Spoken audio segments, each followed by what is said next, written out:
માવઠાથી ખેડૂતો બરબાદ, ખેડૂતોના કપાસ, મગફળી, ડુંગળી સહિતના પાક બરબાદ, ખેડૂતોની 4 મહિનાની મહેનત પર ફરી વળ્યું પાણી।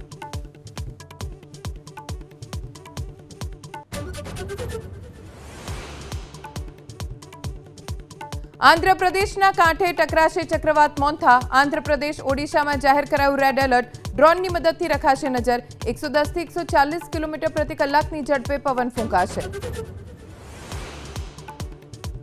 બિહાર ચૂંટણીના પ્રભારી સીઆર પાટીલનો દાવો, બિહારમાં બનશે એનડીએની સરકાર, નીતિશ કુમાર બનશે 10મી વખત મુખ્યમંत्री। बिहार में एनडीए सरकार बनेगी, नीतीश कुमार जी 10वीं बार मुख्यमंत्री बनने जा रहे हैं। મહારાષ્ટ્ર બીએમસી ચૂંટણીને લઈને વાર પલટવાર, ઉદ્ધવ ઠાકરેએ કહ્યું, 2 ઉદ્યોગપતિઓની નજર મુંબઈ પર, અમિત શાહ પર વાંધાજનક કરી ટિપ્પણી।